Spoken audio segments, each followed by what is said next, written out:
But certainly for JD Beach, it was long enough to be able to take that pole position here in the Stock 1000 class. Beach is in great form at the moment, coming in after Laguna last time out for him on the Superbike grid. He was able to have a really strong performance. Andrew Lee, our championship leader, on the front row of the grid. Jason Uribe, one of the championship contenders, Rog, from that third row. We're going to have to keep an eye on him. Yep. So we see for the riders making their way to the grid. Big field here in the Stock 1000 class. 36 riders getting ready to take the action. We did have one rider that wasn't able to get underway at the start, and or at the start of the warm-up lap. We'll see if he's been able to get himself into pit lane to get ready for action now in this one. Rog, lap one, what's the big challenge for the likes of Uribe trying to come through the field? And from the second row of the grid, keep an eye out for Ashton Yates in the 27 with a clear run through. Good start off the line, it looked like, from our pole sitter JD Beach. We'll see if he's been able to hold on to that lead. Does look like he's got the lead down into the braking zone into turn one, but Andrew Lee on that inside line. Is Lee able to take it? He's not able to do that. It looked like Lee's been overtaken there on the run through turn one. We'll see if that was Ashton Yates that came through from the second row of the grid. But looked like, Rog, everyone's been able to get through pretty cleanly at the start. Yeah, and Rocco Lander's got a really good job. And we can see just how big that gap is here at the start. That's the 194 that's gone down as well. And tricky here for Dion Campbell, but he'll have another opportunity to race tomorrow. But look at the gap that's opened up for the Honda riders. They've really put together a really good lap. I mean, it's going to be almost a 2-second lead. And this is a big surprise because yesterday we saw Lee on the number 14 bike was really strong in the free practice session in the dry conditions. We weren't expecting to see him drop like this at the start. We'll see for the Honda riders now making their way through.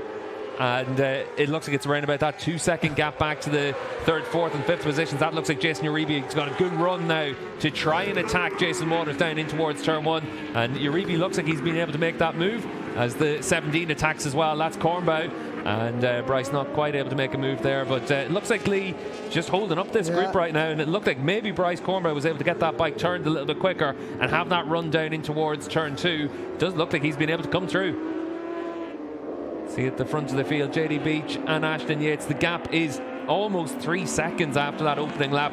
And for our championship leader down into P5 now. And it was actually half a second faster than the race leader. But when you give them a 3-second head start, always going to be tricky to be able to make up any of that time over the course of the race. Let's see what Ashton Yates is able to do now. He's got himself alongside JD Beach. Is he going to try and attack? Not quite, trying to push himself down the inside into turn 7 at this stage. But yeah, right here, changing directions. You see the front end gets a little bit light. A little bit of a head shake, but he did a great job not making another mistake that next corner. And we'll wait and see what the lap times are when they come across the line. Half second faster than the race leaders, half a second faster in the second sector. He's right there now. This is where you need to just pounce immediately, isn't it, Roger? You don't want to give yourself the chance to drop down into their pace. Ashton Yates, you can see in the 27, tried to get that drive through the last corner. He knows now that they're under attack as well from Cornbow. And you can see now at this stage, it is a long race, Rog. We're just coming up towards half distance. This is where your tactics start to come into it. You mentioned earlier on about the tyre drop.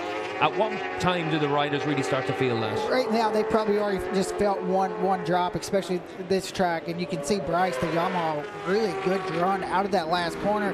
But Ashton's going to have the line down into turn one. Looks like Bryce is ready to start making some moves. Right, as they come across the line, you could see there in the back of the shot just how close Cornbow was. And again, he gets alongside and he's able to outbrake the Honda down in towards turn one. Good move there from Cornbow to attack down in towards those opening couple of corners of the lap.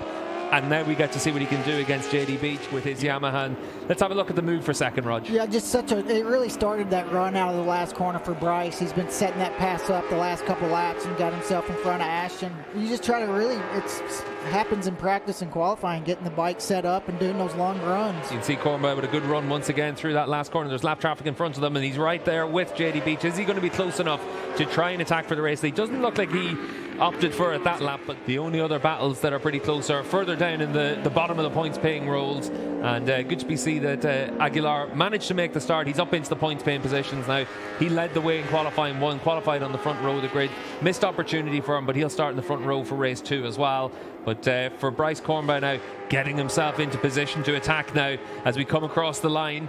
And it looks like he's a lot closer once again this time around. He's going to give himself that chance to be able to try and get the bike down the inside in towards turn one, but not close enough on this lap. And it looked like JD there as he was coming across the line. 2 bikes on track right now. Let's see if that gives a little bit of an opportunity for Bryce Cornbow, and it's going to cost JD Beach now in this run, and Beach properly blocked up now at this stage by that lap traffic, and Cornbow is going to come through nice and quick, and it's going to give him that opportunity to maybe give himself that chance to attack, but just not quite close enough there. Well, it looks like Cornbow's been able to do a good job to get through it as well. Let's see what happens on the run down in towards the final sector now, with JD Beach with once again more lap traffic in front of him, 2 bikes to get through, and Beach is doing a good job to give himself the opportunity. He's going to have that draft across the line now as well.